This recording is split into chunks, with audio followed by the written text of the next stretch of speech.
Le 22 mai et le lundi sur Pure, on passe en revue les tendances du moment avec Louise et aujourd'hui avec le retour évidemment du soleil qui nous attend d'ailleurs dans les prochains jours, voire le reste de la semaine. Il y a aussi le risque qui va avec, à savoir les coups de soleil qui peuvent s'avérer parfois dangereux sur les enfants.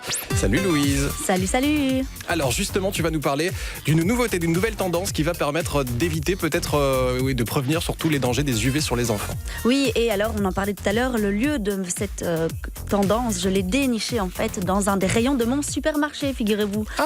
Bah oui, je venais à peine de quitter le bloc dentifrice que je suis tombée nez à nez avec un étalage à l'américaine. Vous voyez, le mur de produits que tu n'oses même pas approcher parce qu'avec ta chance habituelle, tu vas le renverser rien qu'en le regardant. Ouais, ça, Voilà. je connais bien ça. Voilà. Alors c'est là que j'ai découvert la Nivea Doll. Il s'agit donc d'une poupée de 15 cm de haut. Elle existe en version fille et en version garçon. Ils ont tous les deux un maillot de bain. Et leur particularité, vous avez une idée ? Je sais pas, ils flottent sur l'eau, ils font la planche. Bien Aucune idée. Non. En fait, elles sont composées de matériaux sensibles aux rayons ultraviolets.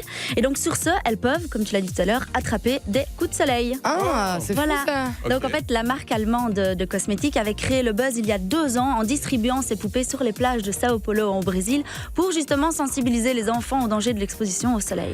Alors, le principe, il est tout simple. La poupée au soleil, justement, et sans crème solaire sur elle, elle se transforme en écrevisse. Donc, ne me regarde pas comme ça elle devient juste rouge. Là, j'utilise une expression. On ne va pas croire que la poupée, il lui pousse de pattes et qu'elle s'empresse de regagner la mer. Elle n'est pas encore bien réveillée, le petit, ça se voit.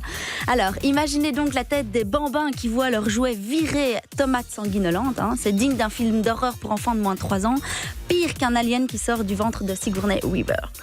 Et c'est là que ça devient intéressant. Comment faire, Lucille, pour que la poupée ne soit plus rouge, à ton avis ? Eh ben, il faut direct la mettre sous un parasol. Non, mais non, joue le jeu. Non, il faut lui mettre de la crème solaire. Bon, Nivea, là, sur ça, pardi. L'enfant s'empresse donc de tartiner sa poupée et comprend qu'il doit lui aussi remettre de la crème pour ne pas subir le même sort. C'est bingo, c'est visuel, c'est logique. L'enfant comprend que le tartiner est pour son bien. Ok.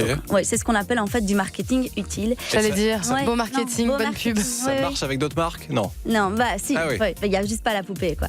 Et en fait, donc justement, grâce à cette campagne brésilienne, elle a été tellement efficace que ça a débouché sur la production plus massive des poupées et que vous pouvez dès aujourd'hui, comme je l'ai fait, je ne l'ai pas acheté parce que je vous avoue que je n'ai pas encore d'enfant, une poupée et un pot de crème pour 20 €, ce qui est tout à fait correct puisqu'un tube coûte déjà 15 €, donc ça va. Ouais. Bon, Ça passe, c'est gadget, mais ça oui, passe. Voilà, mais au niveau design, ça reste allemand. Par contre, c'est 2 gros poupons avec des yeux de hibou légèrement machiavéliques, mais bon, c'est pédagogique et efficace. On ne va donc pas critiquer, soyons bienveillants. Fini donc les hurlements sur la plage. Alors moi, je m'en vais chercher la prochaine tendance utile ou pas pour l'été. À la semaine prochaine. Ciao Louison. Merci beaucoup.